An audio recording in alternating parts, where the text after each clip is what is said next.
Good afternoon. Very nice to see you again. And if one person can just say yes, as in they can see the presentation, that'll be fine. Yes. Yes. Excellent. So we're going to start with goal setting. Now, when I say goal setting for soccer, this applies to any part of your life, but I'll obviously link it as much as I can to soccer because that's the sport that we all play. The quote I like there is it's an anonymous one that says, "Today I will do what others won't, so tomorrow I can do what others can't." Pretty powerful stuff. I quite like that one. Okay. Before we start, the reason I thought I'd do this goal setting one with you guys as the next part of the Mastering the Mind series is a lot of things have changed in the world since I was your age, and a lot of things have changed even in the last 10 years in regards to how technology influences our lives. So I'm going to start with a little video. I'll just make sure that I've shared my audio to begin with, which I haven't, but I will. And the video is just explaining to you what's happening with your brains at the moment since the advent of the internet. So enjoy.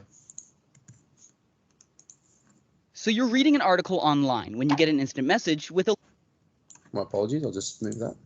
link to a funny photo, which of course you have to share. And now you're reading your Facebook news wall, which sends you to a video of a panda bear attacking a kid. And now you're reading Wikipedia to learn everything you can about the violent behavior of panda bears.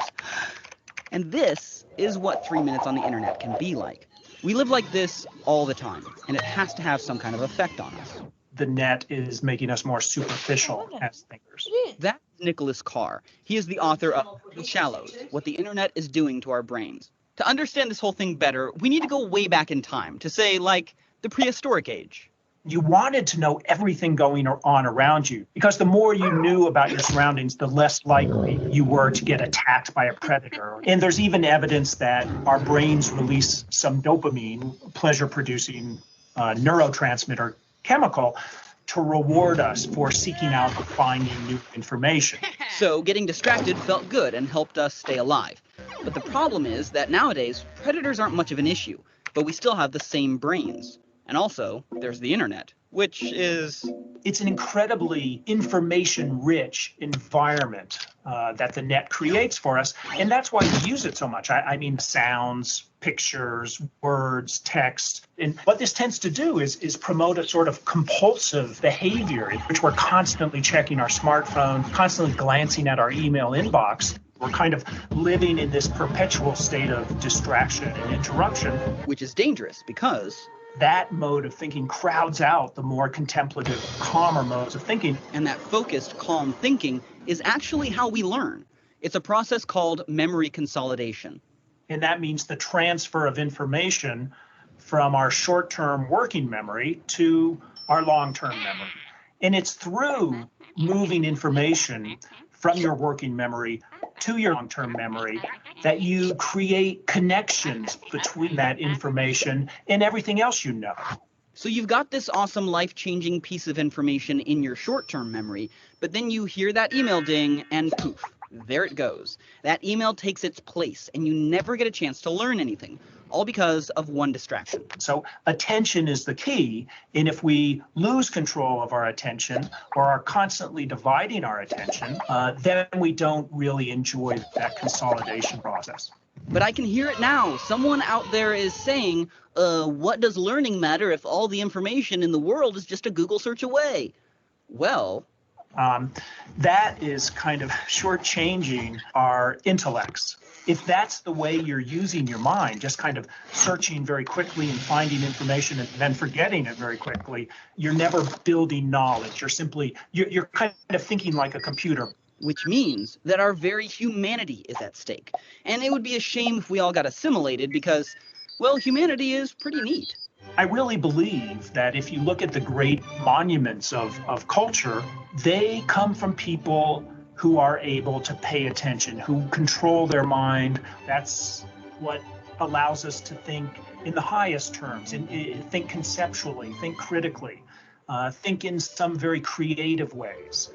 And it's this kind of thinking that's at risk, being eroded one cute cat video at a time.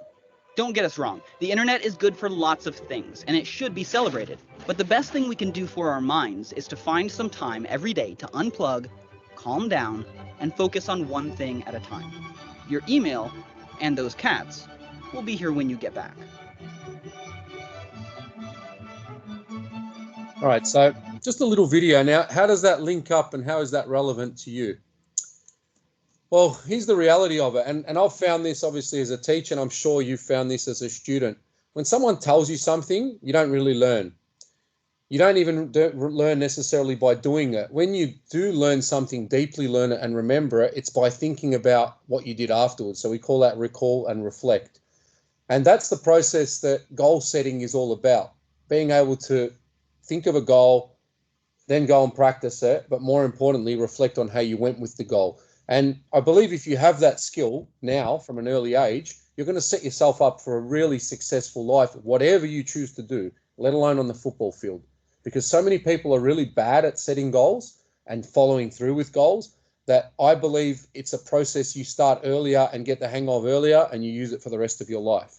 So on that note, what I'd like to show you now is a little diagram here, which I believe is a really good depiction of where we are at the moment. So if you have a look at the first section of this circle, the outside circle, these are all the factors and the things that are out of your control. And this is really relevant to you as sports people. So you can't control the coach, you can't control what happened in the last match, can't control the weather, and you can't control what's going to happen in the next match. What you can control is the stuff on the inside. So there's only 5 things really, and obviously there's sub-branches and more detail in all of those. But you can decide on how much you spend on your recovery. Do you stretch? Do you do ice baths? Do you make sure that you eat right? And that ties in with nutrition. You can decide on how much you want to sleep and how valuable sleep is to you, or is it more important to play with your phone in bed? You decide on how hard you train, how much you train, and what you do at training. And as I spoke to you on Friday, the last session we had, your mindset is what drives all of this, but that's something that's within your control as well. So let's focus on it. Why do we set goals? There's several reasons. The first one is we obviously want to have some sort of motivation and commitment. And you guys are now in a situation where COVID-19 has forced you to stay at home and it's forced you to think creatively about how you train. Some people have got fantastic ideas, as you've seen with some of the videos they've shared with us. And other people have been messaging me saying, I'm stuck, I've got no drive, I've got no energy. And this was kind of the catalyst for this presentation. The second one is to help you stay focused on what you accomplish. And this is really important because a goal, as good as it is, as long as you can follow it to some point, even if you don't succeed with it, but you tried and you went through the whole process of it, there's going to be a lot of learning and there's still going to be a lot of benefits. And I'll explain that from my own personal experience later. To help you focus on the process and in the now. And this goes to back to that little video you had there about being focused on one small thing and finishing that and then moving on to something else. And I know that there are distractions, and I know that phones and internet and social media all plays a part in you being distracted. You'd be surprised at how quickly you can change your brain just by turning off those distractions. The fourth one there is to decide what are your strengths and weaknesses so that you can decide what your goals are going to be after that. Okay, and that'll be something that will be covered in this next couple of slides. And the last one is you keep track of your performance, your improvements, and your progress. That's why you get reports at school. Okay, that's why you get feedback, hopefully, from your coaches at your clubs. You definitely get it from us at school. But you need to get feedback in order to see how your performance is going so you can then change your goals or create new goals to suit it. So we have these 4 stages of competence pyramid. Some of you hopefully have seen this if you're a psych student in the senior years, but there are 4 levels of it. The first one is called unconscious incompetence. And this is, I don't know what to do and I don't know how to do it. So this could be for some of you playing an instrument, all right, if you've had no musical skills or practice before, or playing a sport that you don't understand quite well. For me, it would be something like, I don't know, playing the guitar. I don't know what to do and I don't know how to do it. So at the level that I'm at now, I'm at unconscious incompetence. The next level is where a lot of you are at with a lot of things. I know what to do, but I just don't know how to do it. And goal setting is one of those things. So you know that goals are good. You've heard about goals. You know that they can be effective, but you're not quite sure how to actually put a goal together and put it in place and make it work. And that's not just for goals. It could be in your classroom with some of your subjects. You know what has to be done, but you're just not sure how to do it. So you're on the process of getting to this next level, which is called conscious competence. And this is where if I think about it and I really focus on it, I can actually do it. And for a lot of you, this is where your soccer exists at this point. In fact, I'd probably argue it for every single player in our program. This is where you are. So if you're thinking about the game, you're concentrating about the game, and you're focused on what's happening, you can have a good game and a good performance. The level you want to get to is this last one.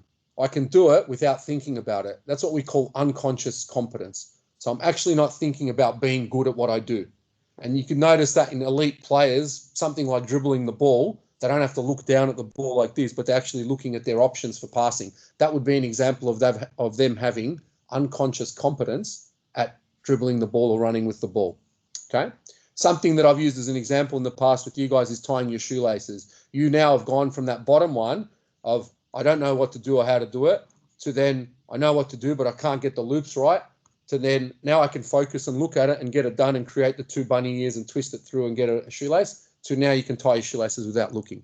That's obviously a pretty simple task in comparison to soccer and to your education, but it's a good example for you to understand that. All right, so the difference between goals. There are 2 types of goals, although the second part, the process and performance, you can divide that further, but I've decided to keep it together because I think it makes sense when you keep it together, especially in soccer terms. So an outcome goal is the kind of goal where I'm worried about the result, I'm worried about the decisions of my coach, the decisions of the referee, things that I can't control.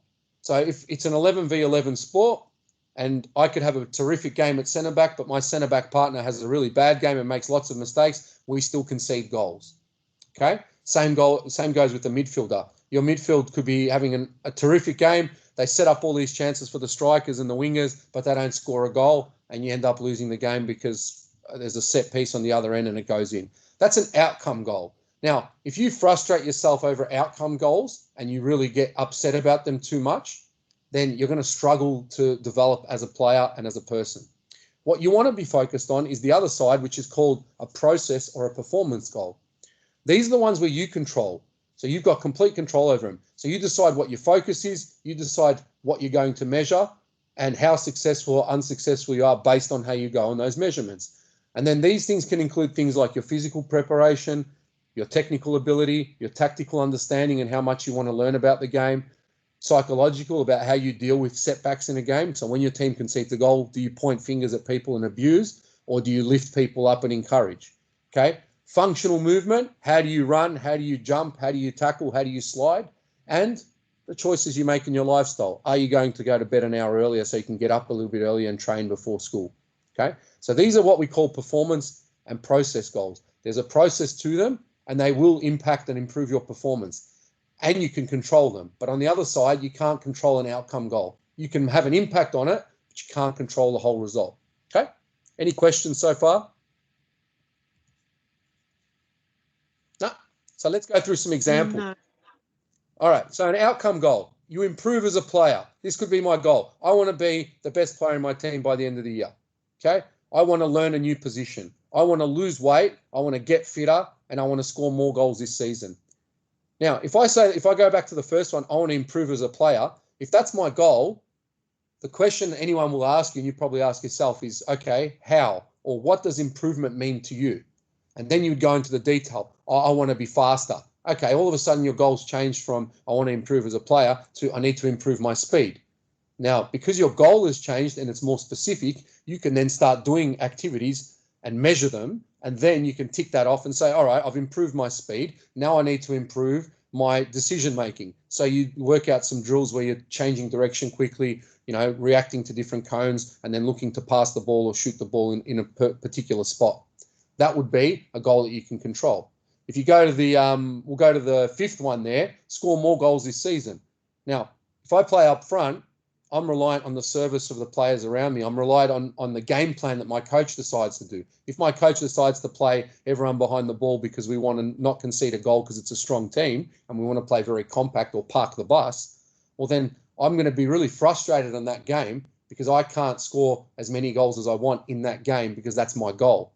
But there are other things you can do, and I'll show you the other side of it, that can make that less frustrating, and you can actually measure it, and you can get someone to help you measure it, like your parents that are watching you on the side. So these are some examples of those goals, but flip them around. So if I want to improve as a player, and let's say I'm an attacking player, instead of saying I want to improve as a player, I want to score more goals, I want to look to run in behind the defense as much as possible in games. Then I can set myself a target. How many forward runs do I want to make in the first half? How many do I want to make in the second half? Is it more important that I'm making the runs and the ball doesn't come to me, or that I'm there standing there frustrated, waiting for the ball to come, standing in the same spot? So again, one of those goals I can measure and actually get feedback on. The other side, I can't, because I don't know what my teammates are going to do to help me. The second one is learning a new position.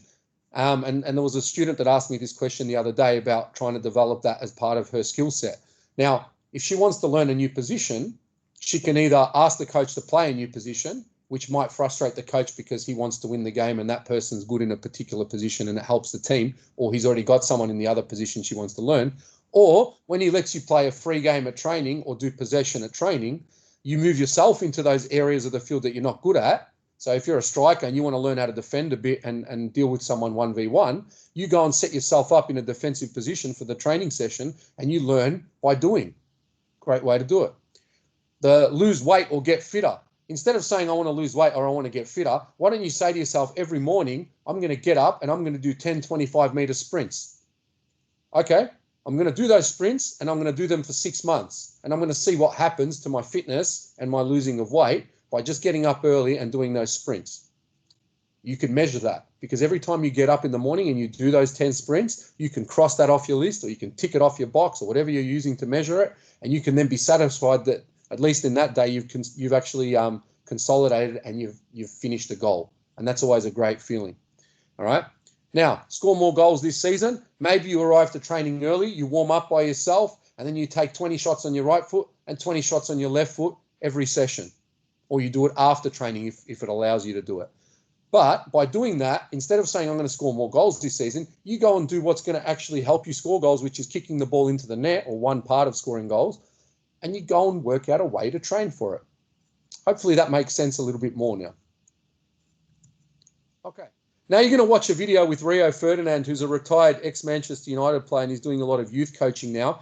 And he's got a really brilliant example of goals on how he used to set them when he was trying to become a top player. So listen in on this one. Setting goals it became a part of my whole career. I was advised by a coach that I had when I was growing up called Dave Goodwin.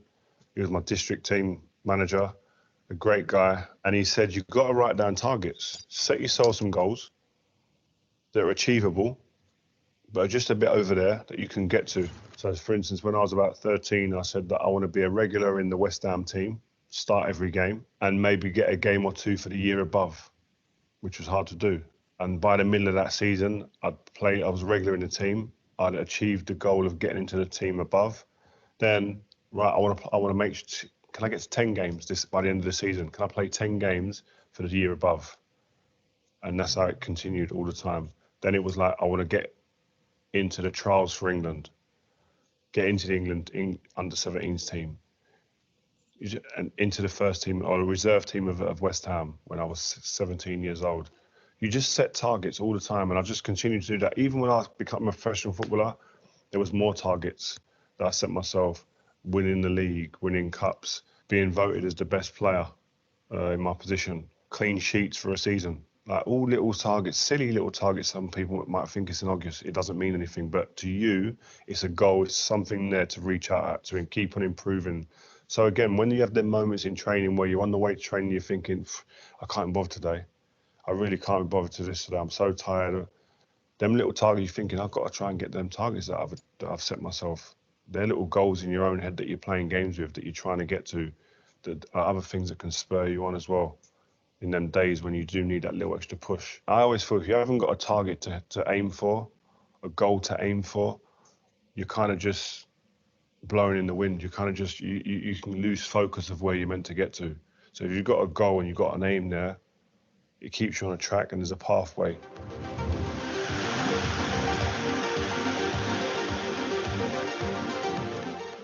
There's my target that I want to get to. First of all, I identify how am I going to get to that target? What do I need to do? How do I train? And then achieve the target. That's the way I looked at it the whole time. I used to write my targets down, but I didn't have to go to them all the time, because once you wrote it down, it's imprinted in your mind. You know your target. You know what you've got to do.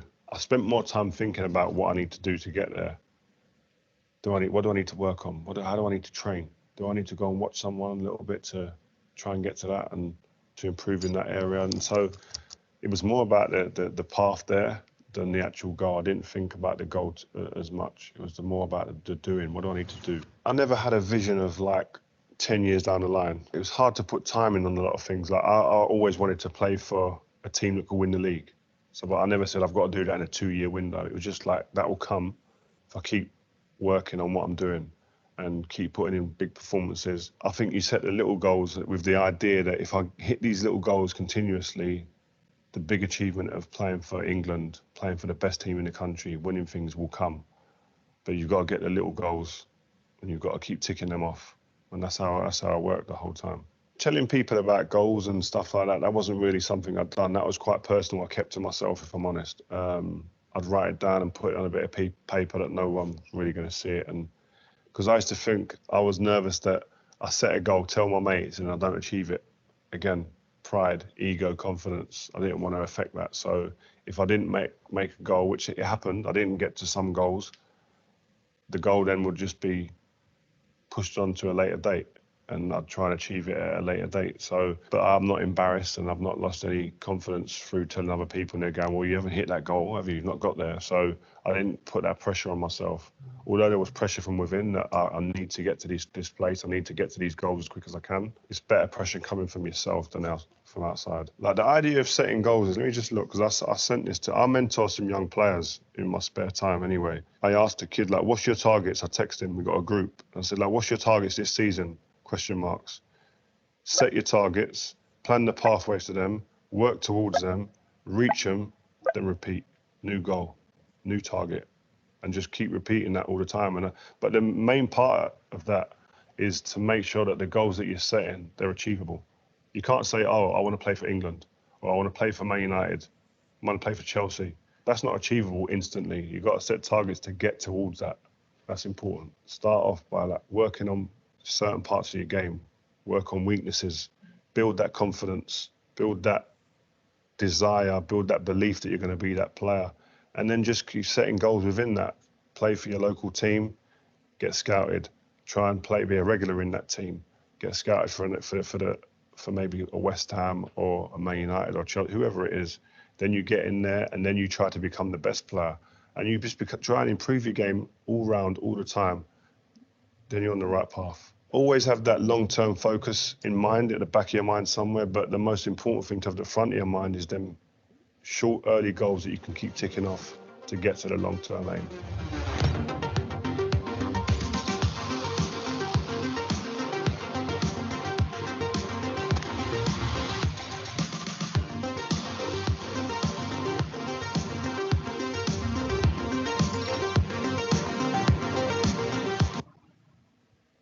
So it probably sums up this whole presentation in that 6-minute video. And I think he speaks really well, and he's obviously an authority in the game. So just look, one thing to remember as we move through it is if your mind is wandering and you're relaxed and you're just having fun, when you're trying to achieve these goals, you're probably not going to improve. There has to be a focus. And you can see just in his facial expressions when he's describing it, that for him it was a process. It was an intense process. Okay? Now, if you want to achieve perfection, if you're looking to achieve perfection as a player, I believe these are the 5 things you need to have. And you can correct me if I'm wrong at the end of your career, but this is someone that's towards the end of his career that's seen it happen before. So, first of all, you need the growth mindset. You need to believe that you can get better with practice at anything. At any of your weaknesses at this current stage, you can improve all of them. And you have. Most of you have improved out of sight since I've known you. Some of you have only known you for a short period of time, but I'm going to watch you improve incredibly over the next 4 or 5 years, whatever we've got together. Then you have deliberate practice. Again, these are the things we spoke about on Friday, where every session that you do has a purpose. It's not just I'm training because my parents took me to training today or because I have to do it. There is a purpose. I'm going to get something out of this session, even if it's the smallest thing possible, but you got something out of it. The third one there is the actual goal setting, which is what we're covering today. These are my steps to success. Bit by bit by bit, I'll chip away at it, and eventually I'll get my rewards. That fourth one's vital as well. You need to get feedback. The more you ask for feedback and the more you can accept people telling you that you need to do this, this, and this without getting upset, the quicker you're going to learn.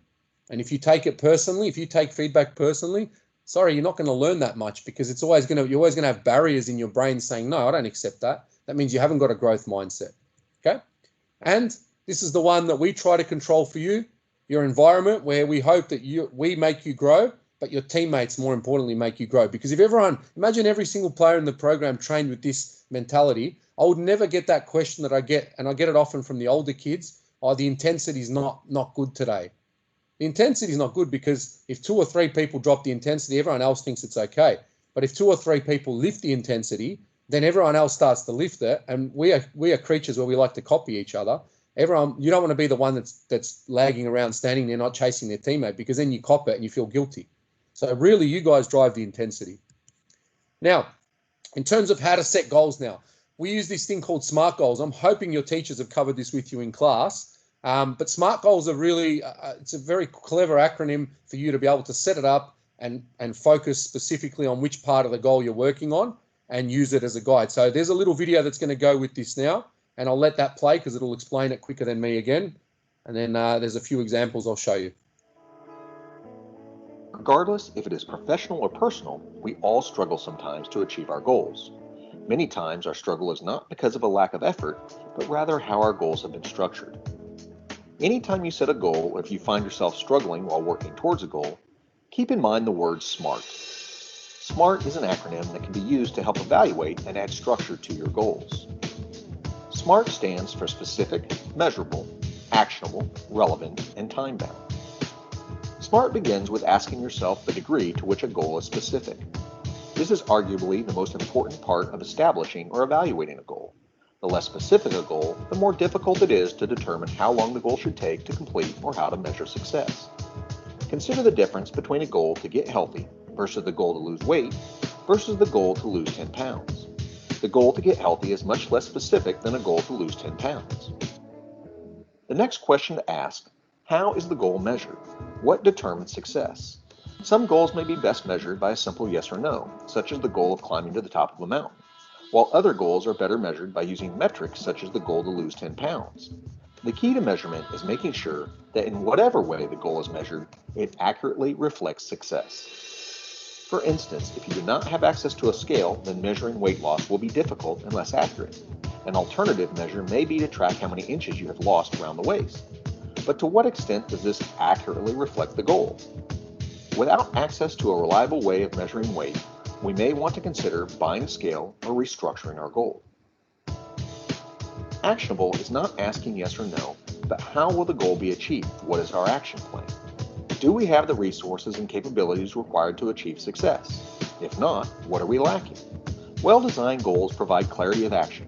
If the actions required to achieve a goal are unclear, or there are a large number of actions that need to be taken, we should consider breaking down the main goal into manageable, actionable sub-goals.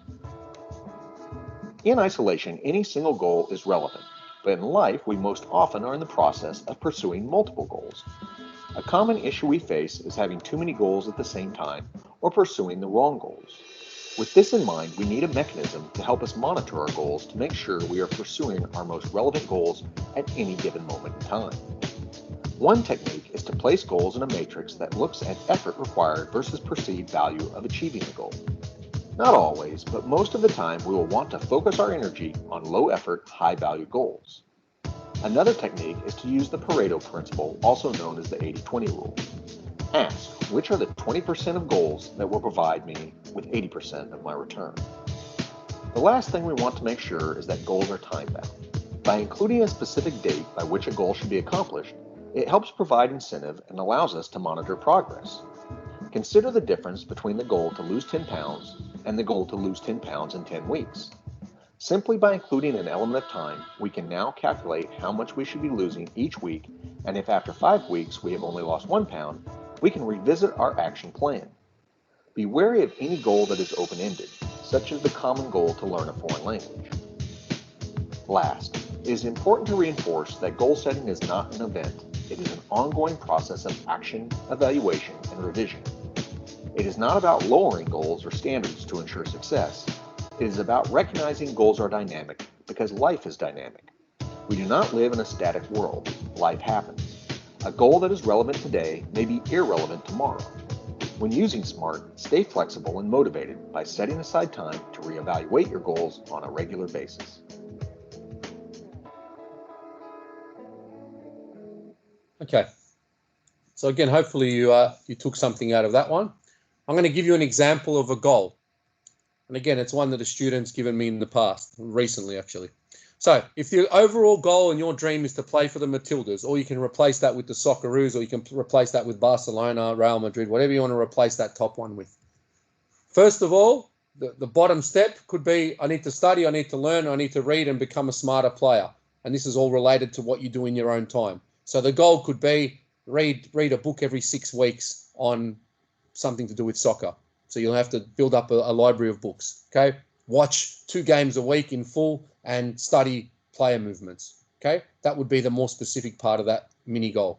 Then the next step might be get selected for a senior team, okay? Once I've made a senior team, from that, I want to become a key player in that senior team, and I want to play starting 11 for that senior team.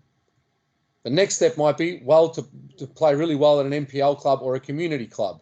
And again, that could be in seniors, moving up the divisions. Ideally, if you're trying to get closer to that Matildas goal, it would be in the highest league possible. Play for a senior team at NPL, play regularly in the W League, and play for the young Matildas. From that, you'll be very close to that last step.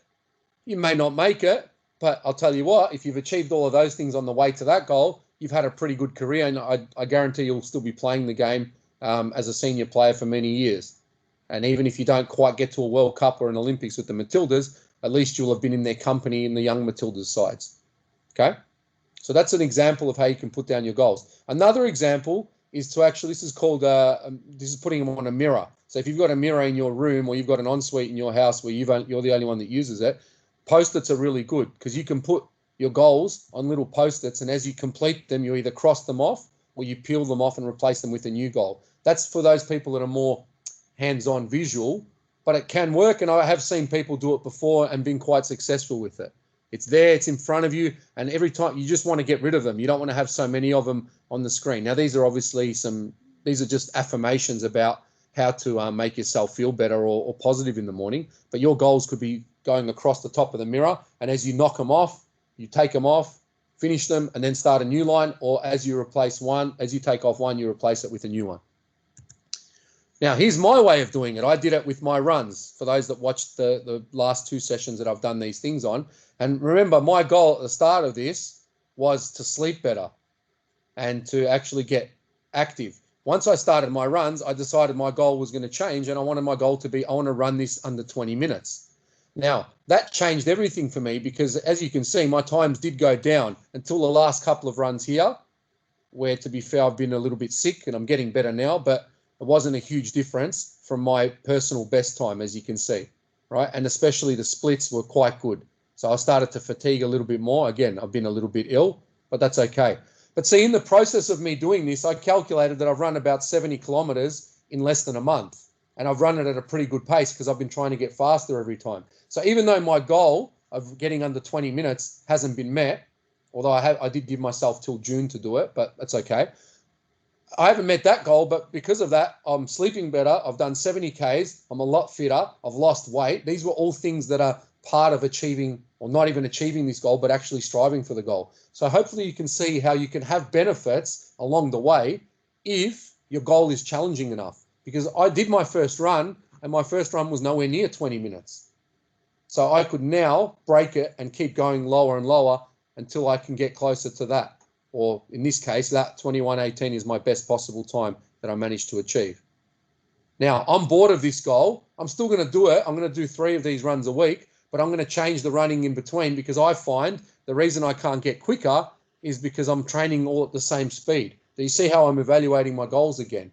So I'm running this 5K, and 5Ks is done. You start it pretty quick and you try and stay as long as you can, but you're not changing speed much. I'm a soccer player. I need to go faster, slower, faster, slower. So I'm going to change all my running now for the next couple of weeks where I'm actually physically pushing myself to have shorter bursts of 20 meters and then a slower jog and then burst again, and see how long I can do that for. Then I believe that when I do go back to this run and try and measure it correctly, I actually think I'm not going to lose any of this long distance fitness, but I'll be able to increase some sprint times inside of this to bring my time down quicker. You know what? I'm going to give it a try. I've got enough time. We're not going back to school anytime soon. So I've got the opportunity to test out and see if my goal is going to work. Okay? Not complicated. I drew this up on a whiteboard and I've only typed it up for your benefit so you can read it a bit better. All right? So there's my, I guess, as I said to you, my dream is to get under 20 minutes. Personally, I don't think I can get there. That's a problem with me and my goal. At my age, I don't think I can get to that level. But I'm quite happy that all those other things have been ticked off. Yes, I started running 5K. Yes, I've decreased my time every 3 sessions. I'm sleeping a lot better. My posture's a lot better. And again, like I said to you, I've lost weight. I feel better, healthier, less cranky, and all that sort of stuff. What are my problems? I just spoke to you about some of them. Is the change of speed I need to be able to do some exercise in between to get speed, to break it. And I'm bored of this run. I'll be honest with you. I'm sick of seeing the same scenery and overtaking the same people that are walking in my way in Taylor's Lakes. Okay. The last one there is I always like to train relevant to soccer. A 5K run is not really relevant to soccer, but I just wanted to do it so I could measure it and test it. Okay. So for you guys now, this is the last couple of slides. When you're setting your goal, you need to be able to measure it. If you can't measure it when you're setting your goal, it's not a good goal. Go back and reword it or change something in it. And I'm happy to check your goals. If you want to send them to me and it's just, I keep them private between you and me, or you've got someone at home that can check them for you. It's, as Rio said, keep them to yourself. I would still suggest you tell one person, because that one person can help you formulate the goals a bit better as well if you're struggling, until you get the hang of it. Once you've got the hang of setting goals, you won't need me, you won't need anyone. You'll be able to do it yourself, and you'll love doing it because it's so satisfying when you achieve a goal. Second one is there, can you change it during the way? So I'm changing my one at the moment, like I said to you, and I'm going to see how that goes.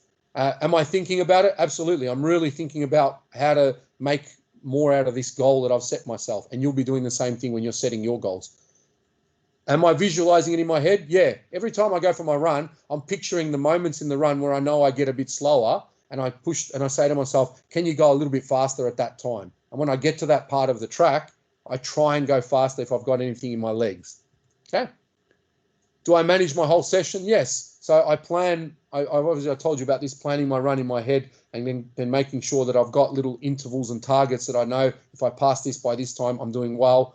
That's how I manage it. If you're doing these goals in your backyard, you're managing it by seeing little improvements in your skills or in your techniques or whatever you're trying to work on. When you set your goal, you need to know your strengths and weaknesses. There's no point improving a strength all the time if you're letting a weakness stay weak. So focus on trying to get some balance on it. And it's never too late to start. So here's your little short video of Sam Kerr. She started playing soccer after playing footy quite late, like into 12, 13. And then you can listen to her very short story now. Yeah, once soccer started up, I was like, don't know if this is for me. Going from being one of the better players in the AFL to being in a soccer team, I was woeful. I scored 1 goal that year though, our team was so bad. I wish that I made it my goal and my dream earlier, because it took me till I was about 18 to really take myself and my sport seriously. So she didn't start setting goals and targets properly until she was a lot older than all of you. And she's, I don't know what she's earning, $1 million, $2 million a year playing at Chelsea. She's scoring goals, one of the best players in the world. Okay. So it's not too late. It's never too late to start. You just have to start. Even a crappy goal, a really bad goal, is better than no goal at all. And this is it. This is what I finish with. So sometimes when you're in a dark place, you think you've been buried, but you've actually been planted. Think about that for a second. Okay? Everything starts at the bottom, and then you grow from it, just like you have as a human physically, and I know you've grown as a person mentally. So on that note, boys and girls, I thank you for joining me for this discussion. I hope you've got something out of it that you can take forward and work on. Again, I'll attach a SMART goal sheet that you can use to plan, but you can write them down however you want, and I'm more than happy to read them for you and give you some feedback as I have for kids in the past. Is there any questions that anyone would like to ask while we're here in the chat? No? No. No? Okay. Like I said in that first slide, you need to go and reflect. Remember that internet slide about things happening quickly? Yeah, this is a presentation where in 40 minutes, or whatever it's gone for, I've tried to give you as much information on this particular intense topic as I can. Watch it again. Go back and remember, watch, even if you just want to watch the video parts, I think they summarize everything I've said really well. And then just go and have a go at writing yourself a goal. I'll give you one really good one. My goal for tomorrow morning, and you can all use this one, my goal for tomorrow morning might be that I'm going to get out of my bed, I'm going to do 20 push-ups and 20 sit-ups in my bedroom before I do anything else. And I'm going to do that for 2 weeks.